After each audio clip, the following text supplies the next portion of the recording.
ক্রেতা বিক্রেতার দরদামে সাভারে জমে উঠতে শুরু করেছে কোরবানির পশুর হাট। যদিও পুরোদমে বেচাকেনা শুরু হতে আরও 2-1 দিন সময় লাগবে, তবে হাটগুলোতে ক্রেতার চেয়ে দর্শনার্থীর ভিড় এখনও বেশি। সাভার পৌরসভার গেন্দা হাট থেকে আরও জানাচ্ছেন সহকর্মী রায়ান বিন আমিন। দর্শক, এই মুহূর্তে দাঁড়িয়ে আছি সাভার পৌরসভার একমাত্র হাট। এটা গেন্ডা এই হাটের অনুমোদন দিয়েছে সাভার পৌরসভা। এখানেই যে হাটের পরিবেশটা দেখতে পাচ্ছেন, বেশ ভালো পরিমাণে গরু কিন্তু উঠেছে হাটে এবং ইতিমধ্যে বেচা বিক্রি শুরু হয়ে গেছে টুকটাক।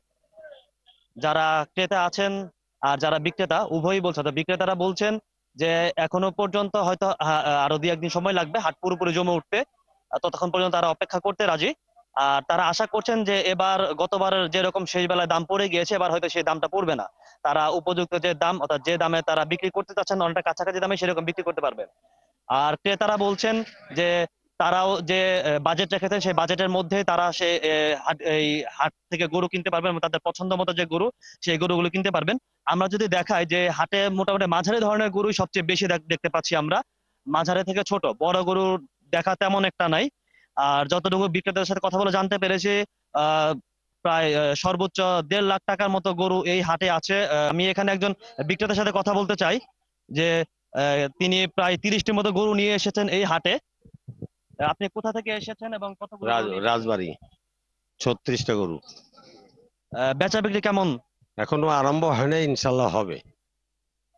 দাম কেমন মনে হচ্ছে? মানে দাম পড়তে পারে এরকম? এখন আল্লাহ জানে, এখন তো আর বলতে পারবো না। মানে ক্রেতার কথাবার্তা এখন তো আর বলে লাভ নাই, আর বেচা কিনার মাধ্যমে বলতে পারবো।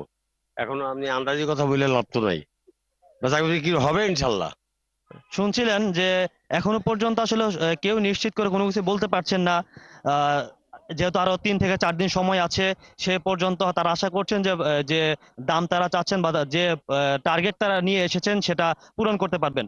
আমি এই মুহূর্তে হাটের যারা পরিচালনাকারী আছেন তেমন একজনের সাথে কথা বলতে চাই যে আহ, হাট পরিচালনা কি ধরনের পরিকল্পনা তারা নিয়েছেন এবং কি ধরনের উদ্যোগ তারা নিচ্ছেন।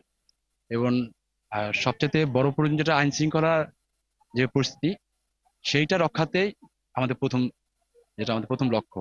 পাশাপাশি সেনাবাহিনী থেকে আমাকে আশ্বস্ত করেছে যে সেনাবাহিনী আমার সাথে থাকবে। এবং আমি আমার নিজের ব্যক্তিগত ইজারাদার হিসাবে আমি 250 ভলেন্টিয়ার নিয়োগ করেছি, যাতে শুনছিলেন যে হাটের যে পরিকল্পনার কথা, নিরাপত্তা নিয়ে কোনো শঙ্কা থাকছে না বলে আমাদের হাট পরিচালনাকারীরা জানাচ্ছেন। তো এই ছিল সাভারের গ্যান্ডার গরুর হাট থেকে আমার কাছে সবশেষ পরিস্থিতি।